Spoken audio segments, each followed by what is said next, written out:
तुम बच्चों को बाप ने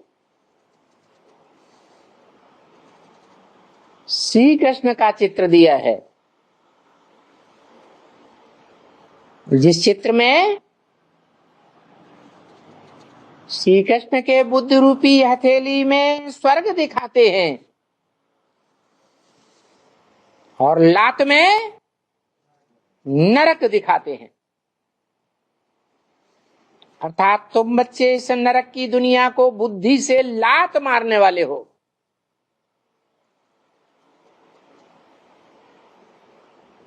तुम बच्चों को पता लग गया पक्का पक्का कि जो मेरे बाप का धंधा वो मेरा धंधा।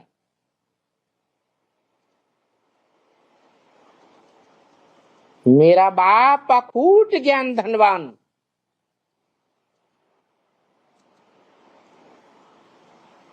मेरे बाप का धंधा ज्ञान का धंधा।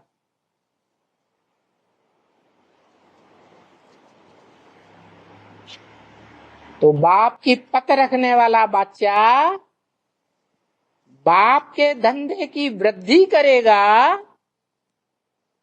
या टाइम वेस्ट करेगा? क्या करेगा?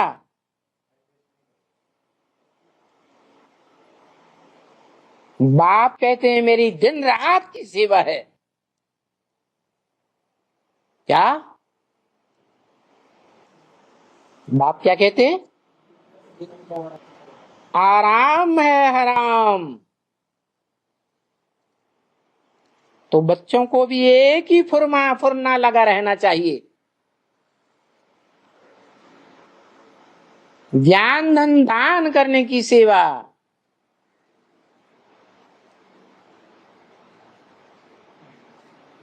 ब्राह्मणों का धंधा क्या? ज्ञान देना, ज्ञान लेना। ये धंधा करते हैं तो ब्रह्मा के बच्चे ब्राह्मण, असली ब्राह्मण। नहीं तो आज की दुनिया में जैसे ब्राह्मण कहे जाते हैं, वो कोई ब्रह्मा की औलाद नहीं होते हैं। नहीं तो उन हद और बेहद के ब्राह्मणों से पूछो।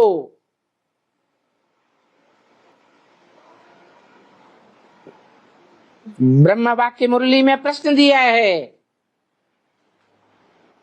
उन ब्राह्मणों से पूछो तुम अपन को ब्राह्मण कहते हो तो तुम्हारा ब्रह्मा बाप कहाँ है?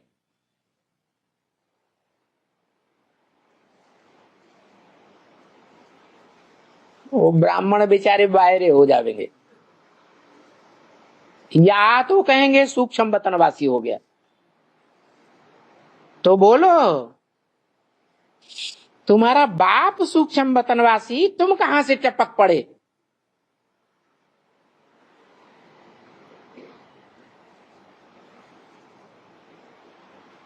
तो देखो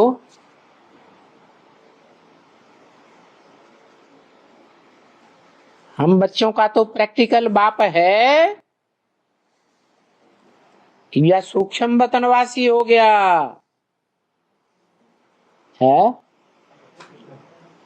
है या नहीं है? है। भले निश्चयात्मक बुद्धि से हम बच्चे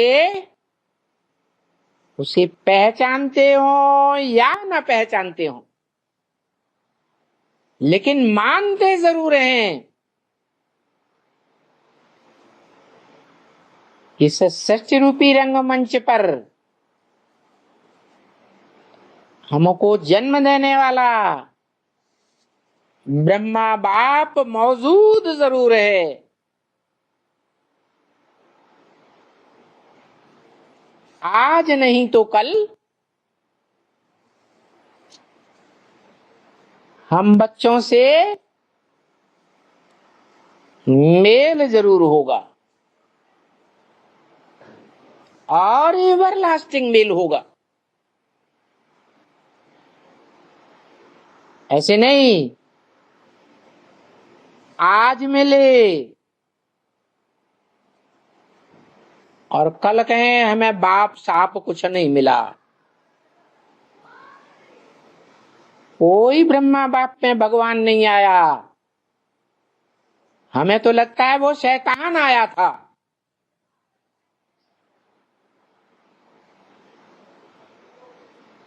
निश्चयात्मक बुद्धि जो गीता में है, निश्चय बुद्धि विजयते,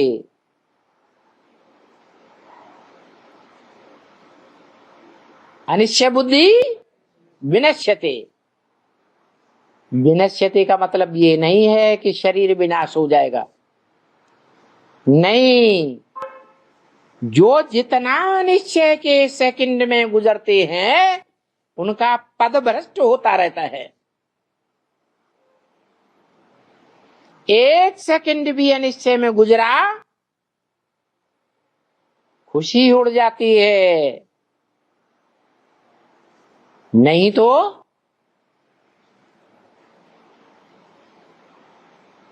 इस सत्य रूपी रंगमंच का डायरेक्टर निराकार बाप जो सदा पर्दे के पीछे रह करके प्रॉम्प्टिंग करता है,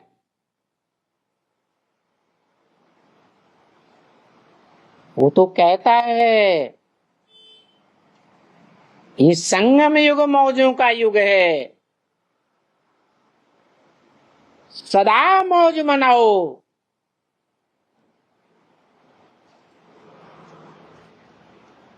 सदा मौज मनाएंगे। शूटिंग पीरियड में, रिहर्सल काल में सदा मौज मनाएंगे, तो ब्रॉड ड्रामा में भी सदा मौज मनाएंगे।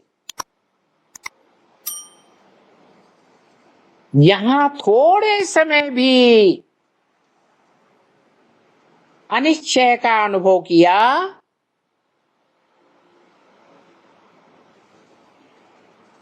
खुशी उड़ गई,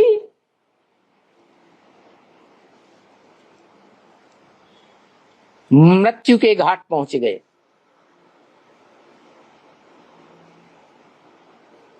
पद का विनाश हो जाता है।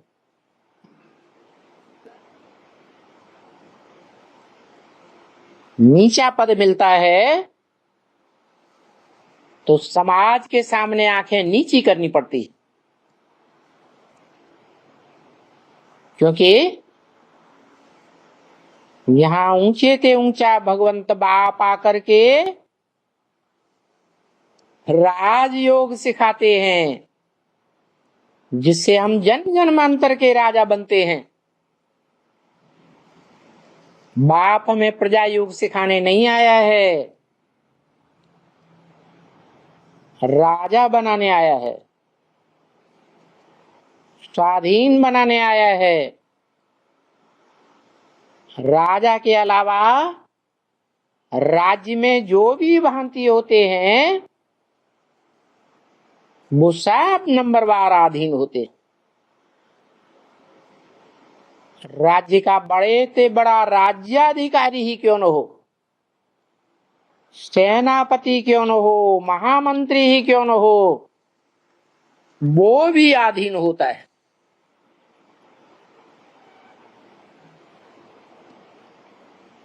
फिर छोटे मोटे अधिकारियों का तो कहना ही क्या। छोटे मोटे अधिकारियों के घर में तो दास दासियां भी होते हैं।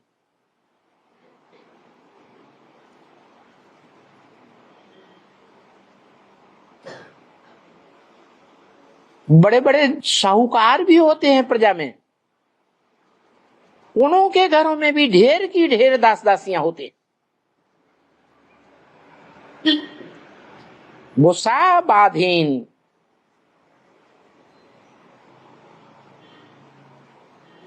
भगवान बाप जो आकर के ऊंचे से ऊंची राजधानी स्थापन करते हैं, उस राजधानी में ऊंचे से ऊंचा पद प्राप्त करने वाला राजा और उसके पीछे ढेर के ढेर अधीन होते हैं नंबरवार। तो बाप अधीन बनाने आता है या स्वाधीन राजा बनाने आता है? क्या बनाने आता है?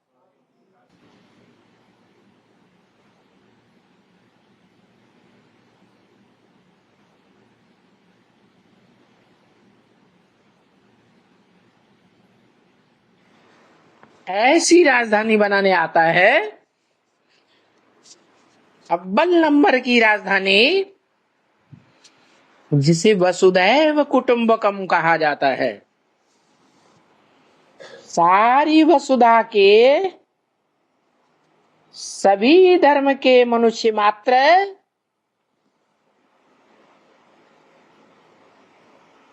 उस वसुधैव कुटुंबकम कहो, ईश्वरीय परिवार कहो, नर से डायरेक्ट नारायण बनने वाले का राज्य कहो, उस राज्य में पारिवारिक सुख भोगते हैं। जैसे परिवार में छोटा बच्चा हो,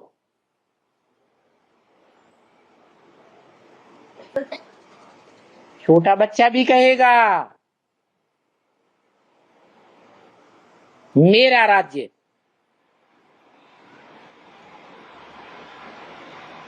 मेरा कारखाना, मेरे बाप का कारखाना। ठाकुर से बोलेगा, माने यथा राजा तथा प्रजा की पारिवारिक अनुभूति सभी को होती है। ऐसा राज्य और ऐसी राजधानी और ऐसा राजा बनाता है। आज की कलयुग की दुनिया में कोई भी देश ऐसा नहीं है जहां यथा राजा तथा प्रजा अनुभव करती हो। होता है क्या? है? नहीं हो सकता।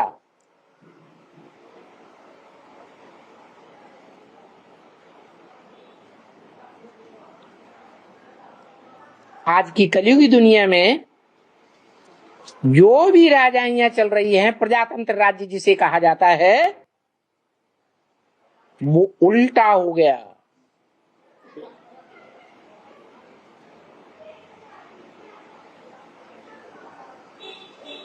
नाम है प्रजातंत्र, तंत्र माने राज्य, प्रजा का राज्य।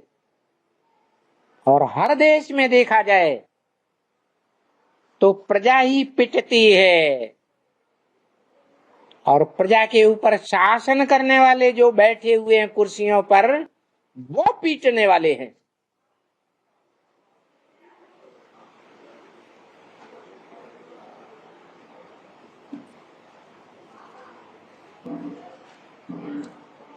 प्रजा गरीब होती जाती है, जबकि प्रजातंत्र में, प्रजा के राज्य में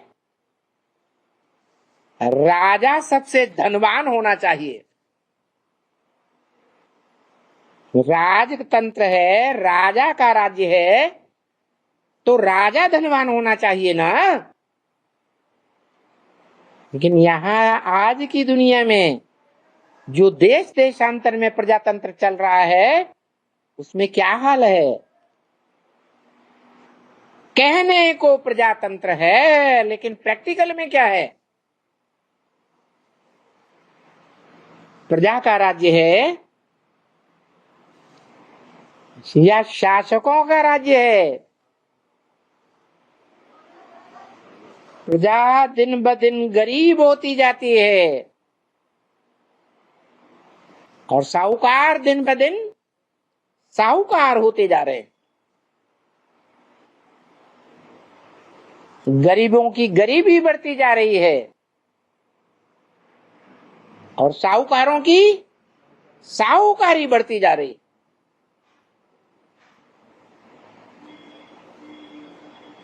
जो नई दुनिया बसाई गई थी,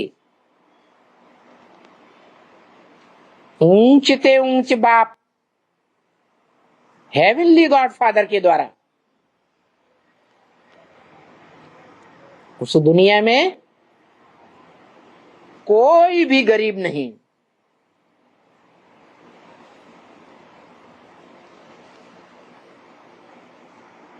क्योंकि वो राजा का शासन नहीं था, मनुष्य सृष्टि के बाप का परिवार था।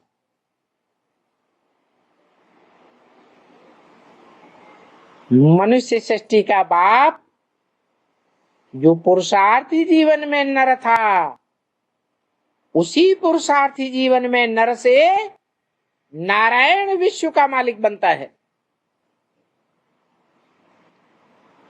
जिसने गरीबी भी देखी है, अति की, और वो साहूकारी भी देखता है।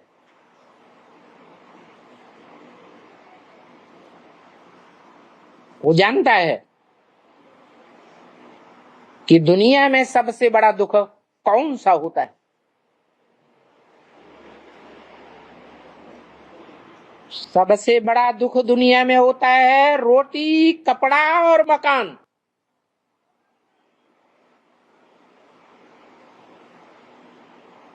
जिनको आज की दुनिया में वो मुहैया मिल रहा है, उन्हें अनुभव नहीं है।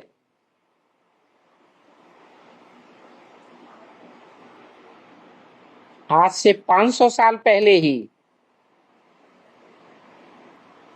तुलसीदास ने तो लिख दिया था, नहीं दरिद्र संपातक पुंजा। दरिद्रता अर्थात गरीबी के समान पापों का ढेर कोई भी नहीं होता। जिसके पापों का ढेर बहुत बड़ा हो जाता है, वो अगले जन्म में गरीब बनता है।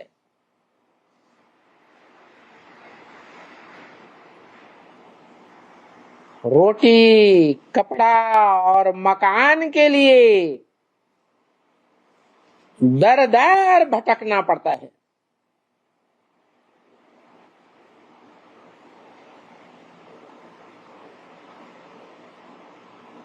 इसलिए ये नियम है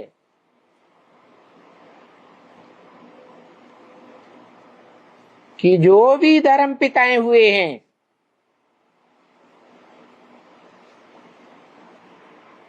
उन सबको धर्म के धक्के खाने पड़ते हैं।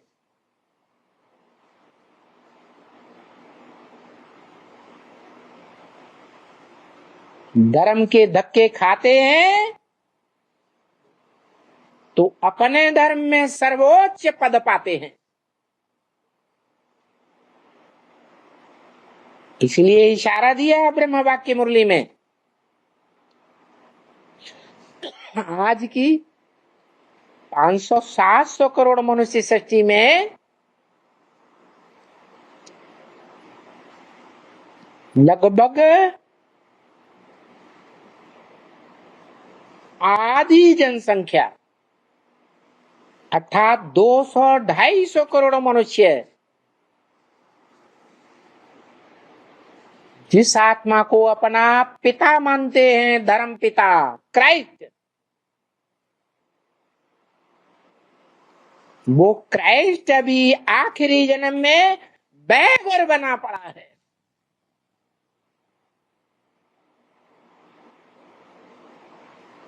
क्रिश्चियंस को सुनकर के क्रोध आएगा।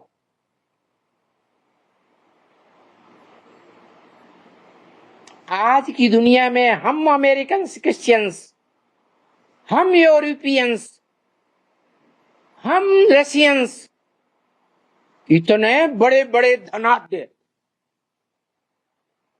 महल माड़ियों अटारियों वाले,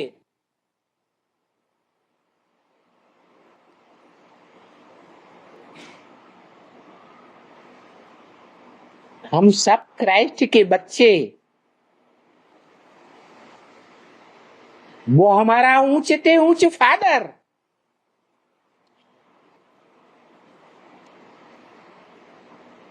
हम जिस इबादत घर में जाते हैं वो गिरजाघर का मुखिया हमारा फादर। हम उसका कितना मान करते हैं। दुनिया के जितने भी गिरजाघरों के फादर्स हैं उन सबका मुखिया पोप।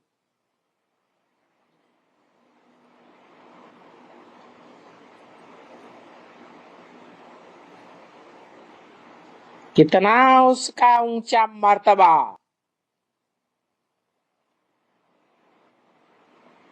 अरे वो तो आखिरी जन्म का पोप है।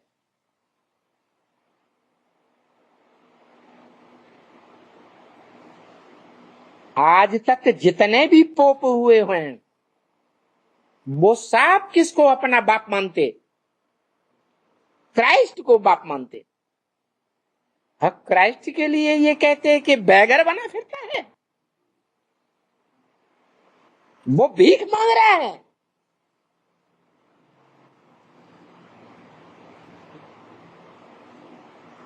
बहुत लाल पीली आंखें करेंगे, लेकिन किसके ऊपर क्रोध करेंगे? जिस व्यक्तित्व ने बोला था कि क्राइस्ट इस समय बैगर के रूप में है, वो दादा लेखराज ब्रह्मा तो शरीर छोड़ गए। हम तो उनकी बोली हुई बातों को रिपीट कर रहे हैं। हमारी इसमें क्या गलती? हम तो खुद ही कहते हैं कि जो भी धर्म की स्थापना करने वाले धर्म पिताएं होते हैं उनको धर्म के धक्के जरूर खाने पड़ते हैं। चाहे वो क्राइस्ट हो, क्रॉस पर चढ़ाया जाता है समाज के द्वारा, चाहे वो मोहम्मद हो,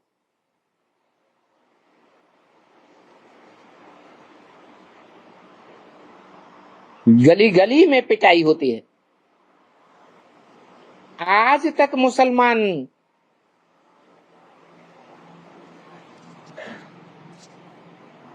छाती पीट पीट कर रोते हैं, हाँ उसे हम न हुए, हाँ उसे हम न हुए, हम होते तो हम जाने क्या कर देते, कौन पसीना एक कर देते।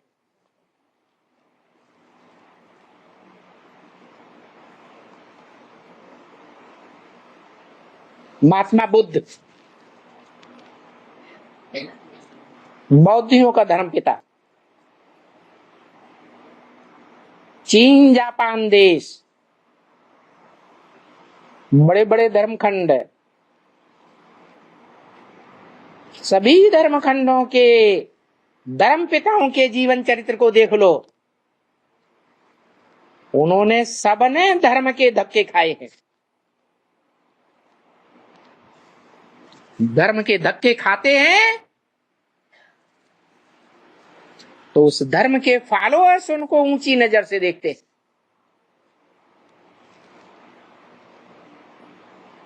और वो अपने धर्म में अगले जन्म में ऊंचे पद ही पाते हैं, लास्ट जन्म में तो सांप को गिरना होता है।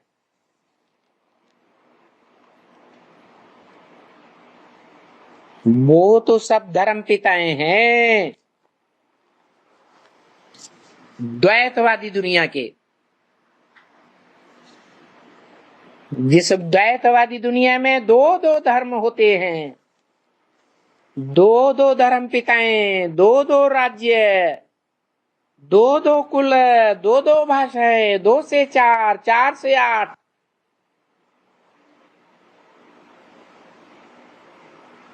झगड़ा बढ़ता ही जाता है।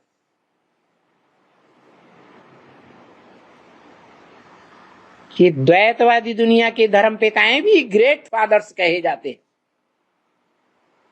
महान धर्म पिताएं।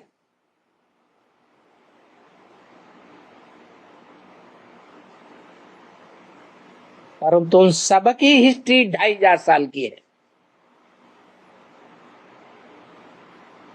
इन 2500 सालों में जो भी धर्म पिताएं आए, उन सबने इंसानियत की नाक नीची कर दी।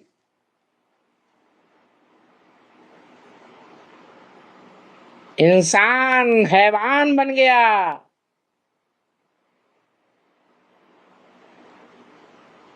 आज हैवान बनकर के एटम बम बना रहा है, हाइड्रोजन बम बना रहा है।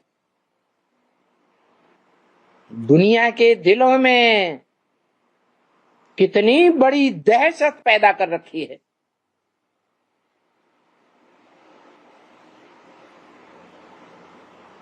कल क्या होगा? सारी इंसानियत सकते में आ गई।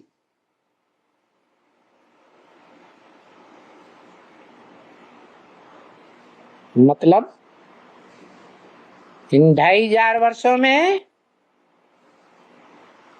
इन द्वैतवादी देहधारी धर्म पिताओं ने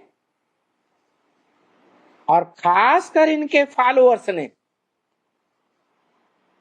देह अहंकार में आकर सारी मनुष्य सृष्टि की मेंटलिटी को नीचा गिराया है।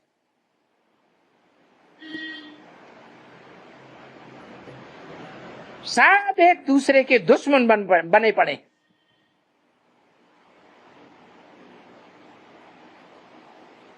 जानवरों से भी जास्ती नीची मेंटलिटी बन गई।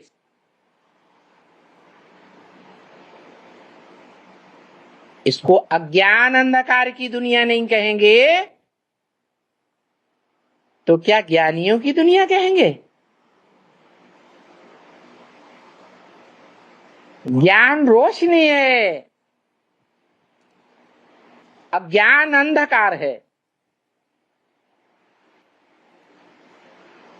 अज्ञान में ठोकरें खाई जाती है क्योंकि अंधकार है।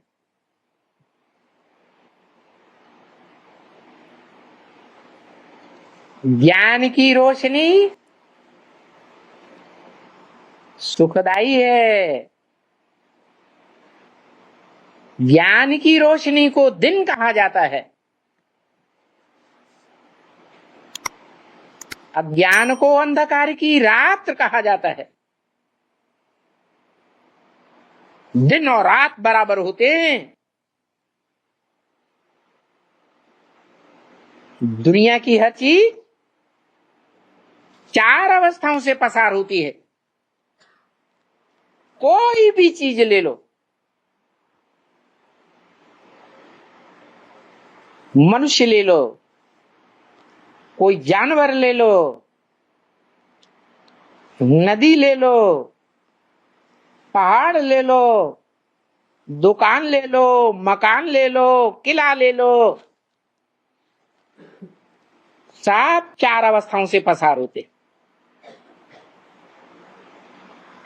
सबसे पहली अवस्था है सतोप्रधान, सुखदाई, और लास्ट की अवस्था है दुखदाई, तमोप्रधान।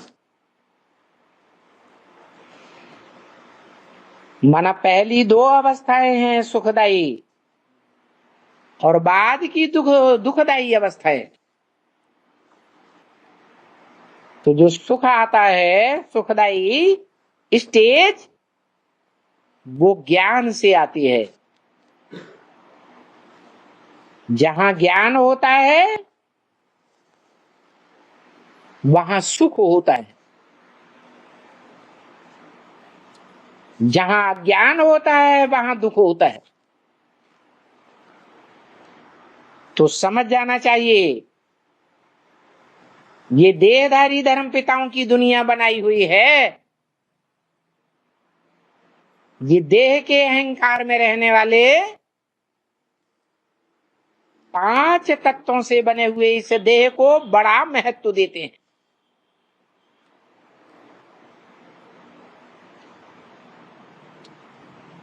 भारत में इन 5 तत्वों को पंचभूत कहा जाता है। ये पंचभूतों की दुनिया भौतिकवादी दुनिया है।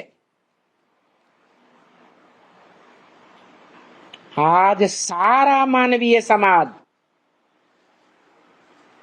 भौतिकवादी दुनिया के आलोड़न में रचा पचा है। तन की शक्ति, धन की शक्ति, मन की शक्ति, समय की शक्ति सारी पंचभूतों में लगाई हुई है।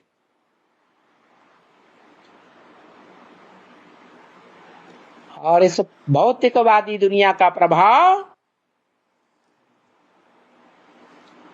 सबसे जास्ती अगर कोई देश है तो वो भारत देश है, जो इस भौतिकवादी दुनिया से प्रभावित हो गया है।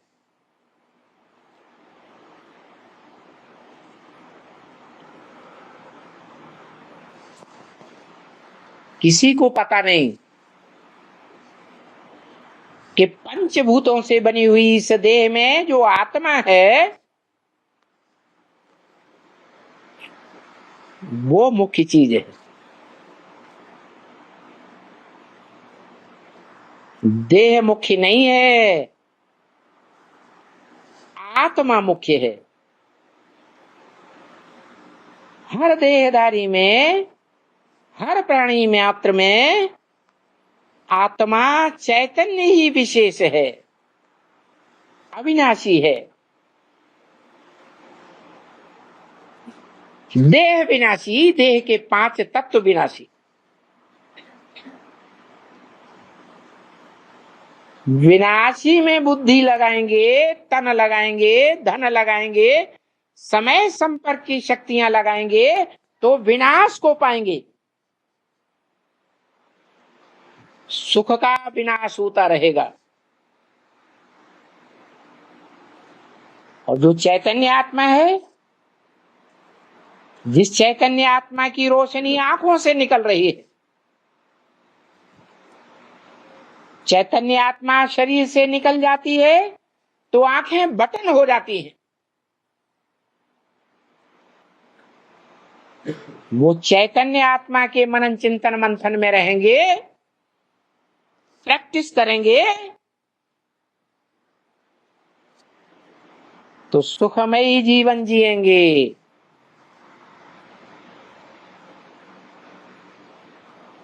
ऐसा सुखमय जीवन जिएंगे जो मुसलमानों के शास्त्रों में भी लिखा हुआ है।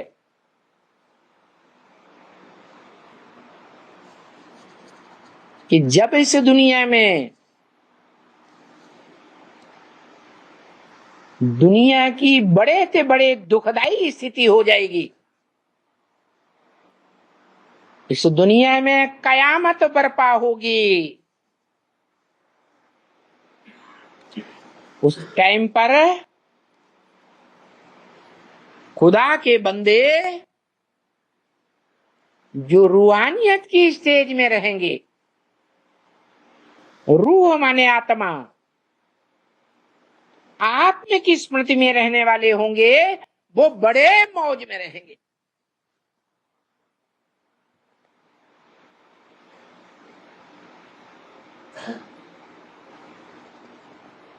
तो आत्मा को पहचानने का समय है।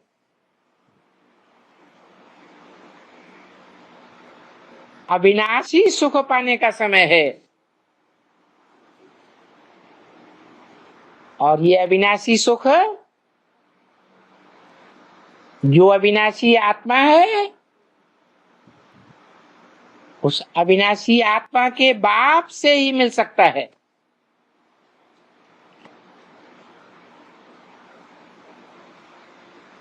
वो आत्मा का अविनाशी बाप डायरेक्ट सुख नहीं देता,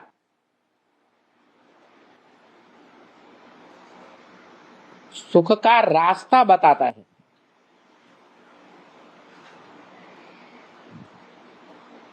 अगर डायरेक्ट सुख देता हो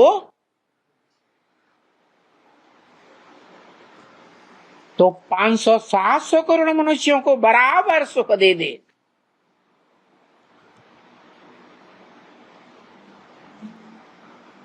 जन्म जन्मांतर का सुख दे दे, लेकिन नहीं, वो आत्माओं का बाप है, अविनाशी आत्माओं का बाप। वो सबका कल्याण तो चाहता है और सबका कल्याण करने का रास्ता भी बताता है, लेकिन उसके बताए हुए रास्ते को नंबरवार फॉलो करते हैं।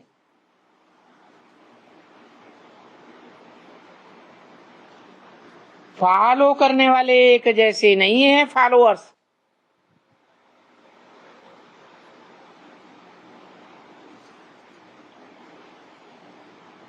वो आत्माओं का बाप तो है, अविनाशी बाप है। सबको अविनाशी वर्षा देता है।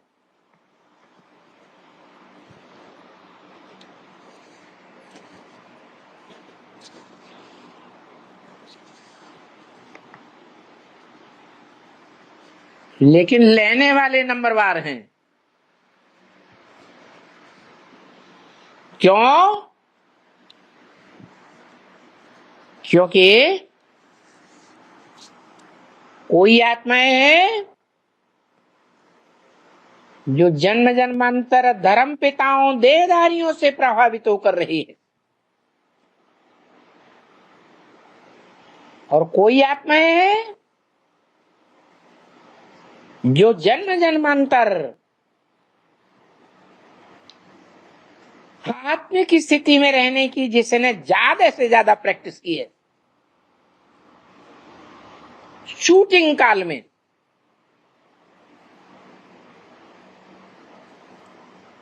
संगम युग के रिहर्सल काल में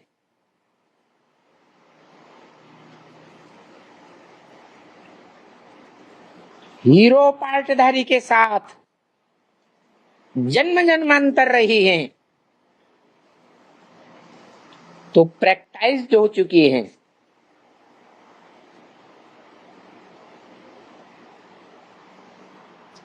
श्रेष्ठ मत पर चलने के लिए।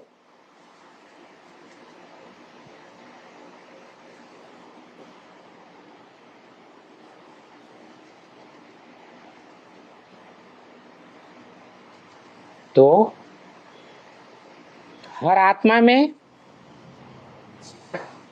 अपने अपने प्रकार का प्रभाव पक्का हो चुका है, स्वभाव पक्का हो चुका है।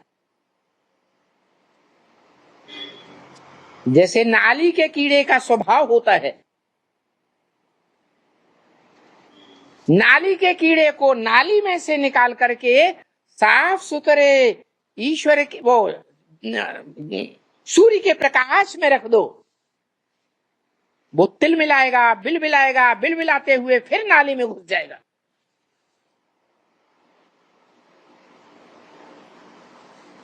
ऐसे ही संसार के प्राणियों की गति है।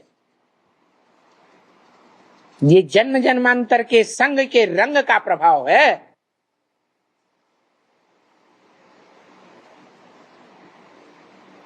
ये तो सत्य बात है।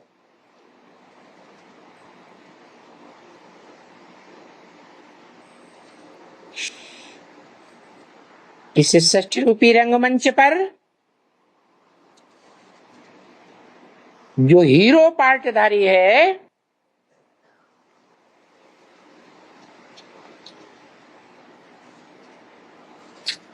हीरो की तरफदारी करने वाली आत्माओं को विशेष सहयोग देता है।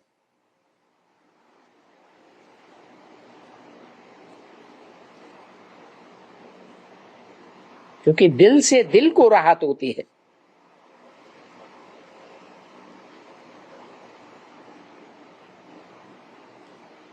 वो मानवीय हीरो पाटधारी है।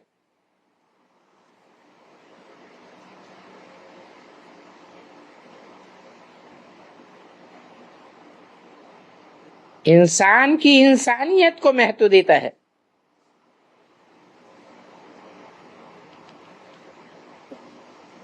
हैवान को तरजीह नहीं देता, परंतु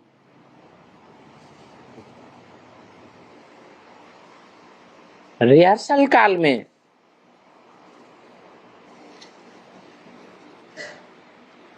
जब ऊंचे के ऊंचा भगवंत माने जाने वाली सुप्रीम सोल इस सृष्टि पर आती है तो उसे आप समान बनाती है, अर्थात सर्वे सब भवन्तु सुखिनः, सब सुखी रहें। चाहे सर्प का स्वभाव वाला हो, चाहे बिच्छू टिंडन का स्वभाव वाला हो, उसको भी मदद करनी है, सुखी बनाना है।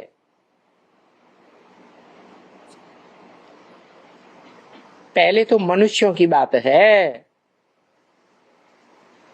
क्योंकि मनुष्यों का बाप है।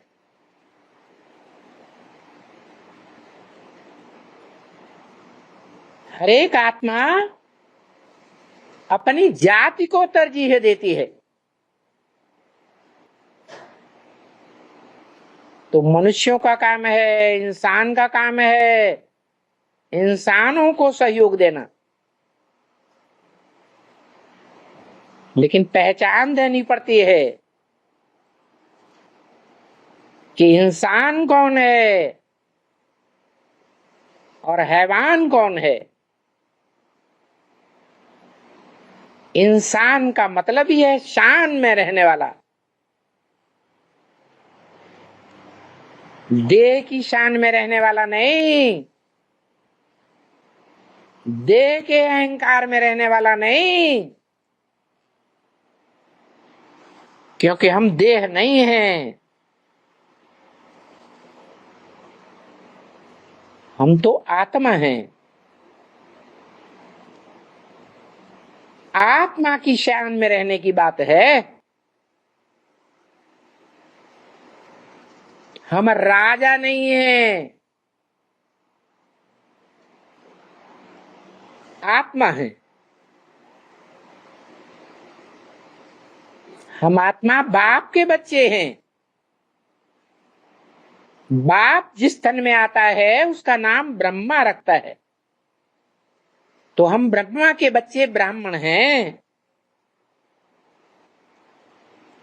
ब्राह्मणों का काम है आत्मा की स्थिति में रहना, आत्मा के बाप को याद करना और सभी को ये पहचान देना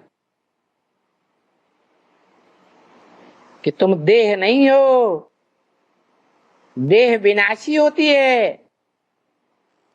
देह में जो अविनाशी आत्मा है, जिसकी रोशनी आंखों से निकल रही है, वो आत्मा अविनाशी है।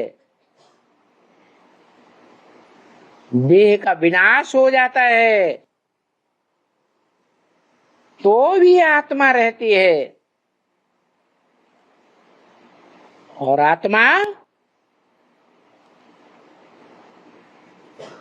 सबसे जास्ती सुख भोगने वाली भी होती है, और आत्मा ही सबसे जास्ती दुख भोगने वाली भी होती है। सुख कैसे मिलता है, दुख कैसे मिलता है, क्या कर्म करें जो सुखी ही सुख मिले, क्या कर्म करें जो दुख न मिले।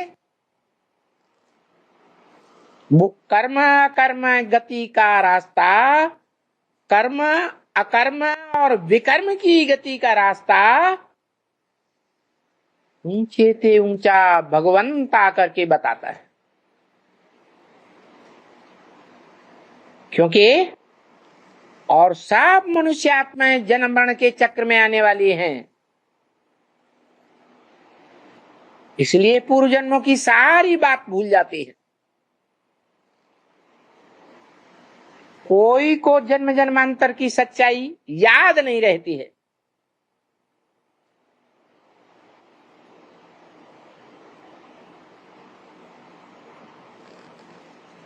विस्मृति हो जाती।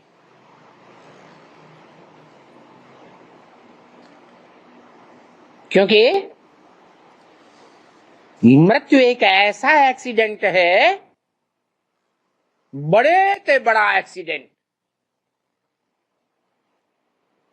जैसे मनुष्य के जीवन में कोई बड़ा एक्सीडेंट होता है, सर कुचल जाता है, वाह खुदा न खास्ता जीवित बच गया, तो पहले की सारी बातें भूल जाती।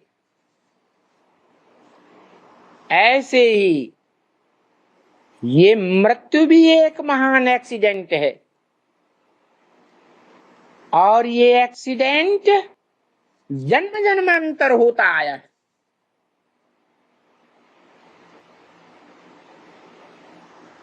कहेंगे ये भी एक सामान्य मृत्यु है, परंतु इस दुनिया में एक ऐसा भी टाइम आता है जब सामान्य मृत्यु नहीं होती, सारी दुनिया की महामृत्यु हो जाती है। सभी मनुष्य आत्माएं तो क्या, प्राणी मात्र को अपने शरीर छोड़ने पड़ते हैं। उस महामृत्यु के बाद कोई भी मनुष्य आत्मा को, कोई भी प्राणी मात्र को पूर्व की कोई बात याद नहीं रहती।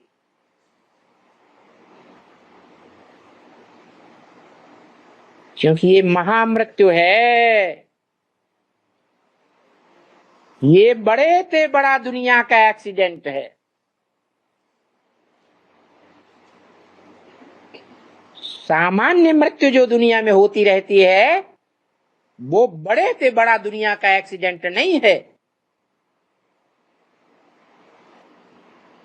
वो सामान्य मृत्यु की बातें मनुष्यों को फिर भी कुछ न कुछ जहीन में रहती हैं, क्योंकि सामान्य मृत्यु से पहले की बातें पृथ्वी की खुदाइयों में जो चीजें मिलती हैं, निशानियां मिलती हैं,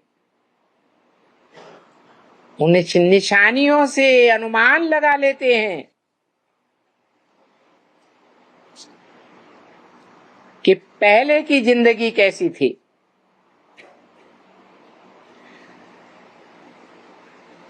वो 2500 वर्ष का इतिहास मिलता है, जिसकी निशानियां मिलती हैं खुदाइयों में। 2500 वर्ष से पहले का कोई इतिहास मनुष्यों के पास नहीं रहता।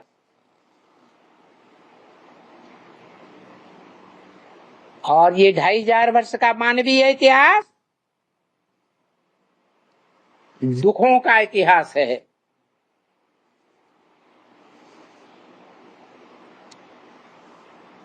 देवताओं की सुखी जिंदगी का इतिहास नहीं है।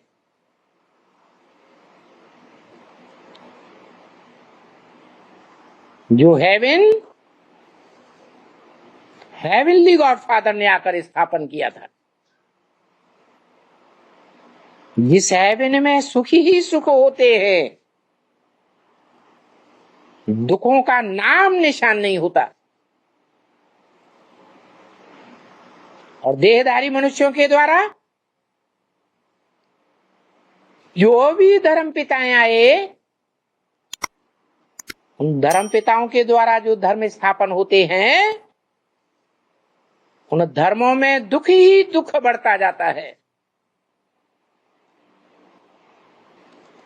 यहां तक कि सुख का नाम निशान नहीं रहता।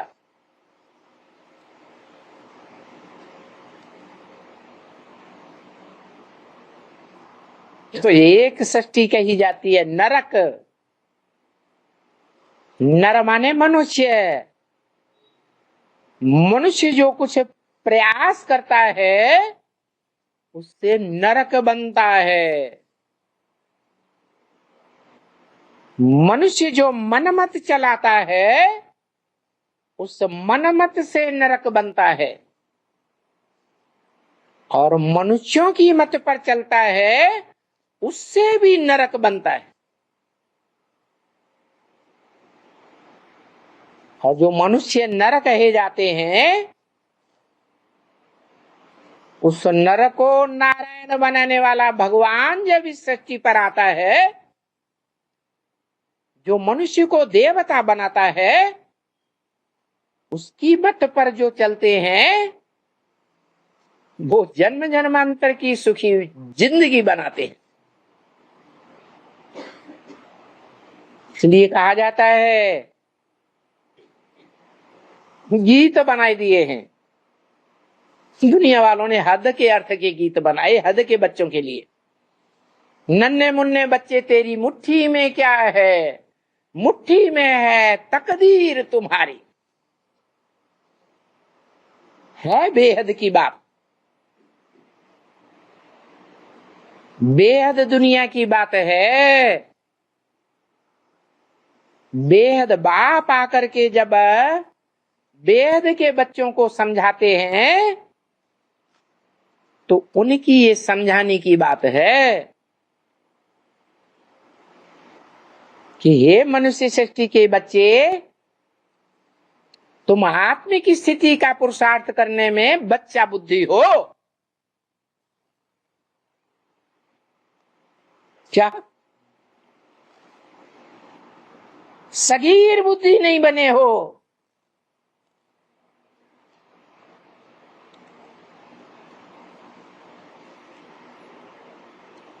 सगीर बुद्धि बन जाएंगे तो तुम बाप को पूरा पूरा पहचान लेंगे।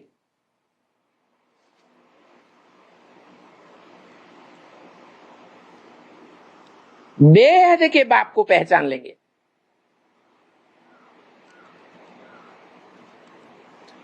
जो बेहद का बाप विश्व पिता कहा जाता है, विश्व की बादशाही लेता है तब विश्व पिता कहा जाता है। विश्व की राजाई ऐसे नहीं मिल जाती है, राजाई उन्हीं को मिलती है जो लड़ाई करते हैं। पहले लड़ाई के बाद ही राजाई स्थापन होती है।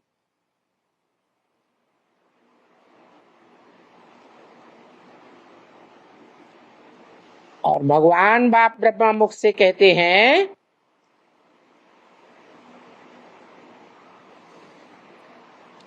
ये बड़े ते बड़ी दुनिया की लड़ाई तुम बच्चों के सामने खड़ी है,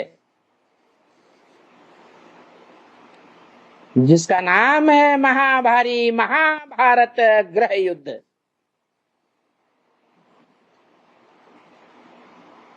गृह युद्ध इसलिए कहा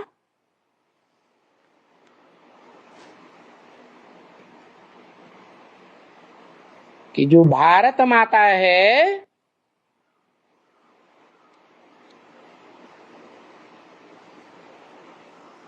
गृहिणी है ना,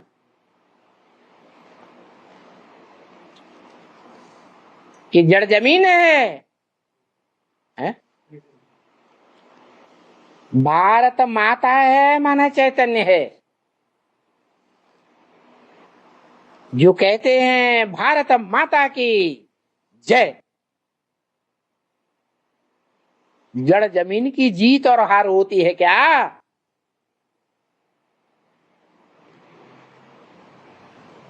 वो कोई भारत माता है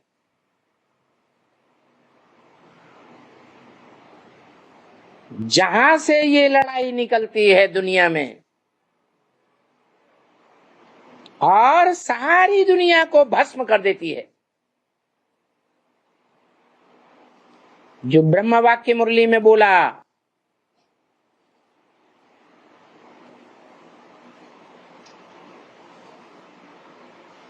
तुम ब्राह्मण बच्चों के ज्ञान का असली नाम है अविनाशी रुद्र ज्ञान यज्ञ। क्या नाम है? अविनाशी रुद्र ज्ञान यज्ञ। शिव ज्ञान यज्ञ नहीं, ब्रह्मा या विष्णु या शंकर ज्ञान यज्ञ नहीं। क्या नाम दिया? रुद्र ज्ञान यज्ञ। रुद्र माना रौद्र रूप धारण करने वाला।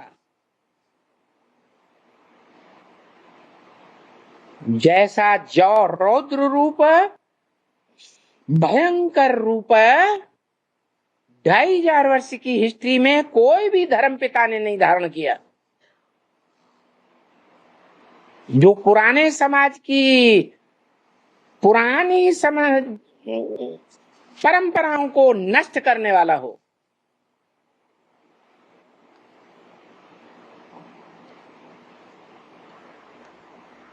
ये एक ही रुद्र है संसार में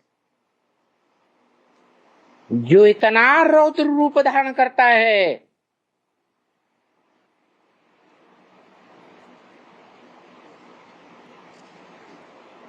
जो दुनिया का सर्वोपरि ग्रंथ श्रीमद् भगवत गीता गाई हुई है,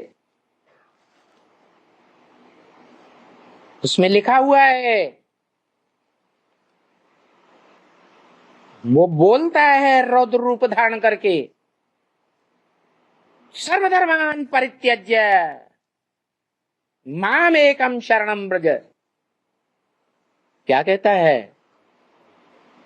सब धर्मों को त्याग दे, मेरी शरण में आ जा।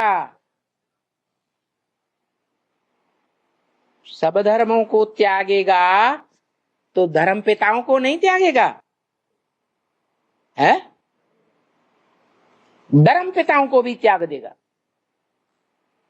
जो बोला है ब्रह्म वाक्य, गुरुओं को मारो गोली। इन गुरुओं ने, मनुष्य गुरुओं ने उल्टे रास्ते बताए हैं।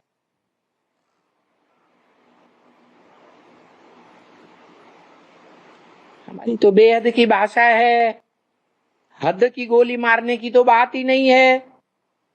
कौन सी गोली मारने की बात है?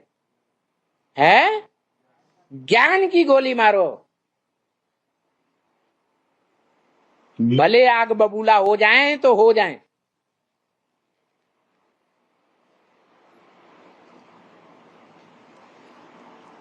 सचखंड स्थापन करना है, सच बोलना है, सच खाना है। नहीं तो दुनिया में तो उल्टी चाल है। झूठे लेना, झूठे देना, झूठे भोजन, झूठ चबेना। सारे जीवन के हर कर्म में, कर्मेंद्रियों में झूठ ही झूठ भरा पड़ा है। तुम बच्चों को तो सचखंड स्थापन करना है। तुम्हारा तो सच्चा पातशाह आया हुआ है। सच्चे बादशाह की आर्डर पर चलना है। तुम्हारी रूहानी मिलिट्री है।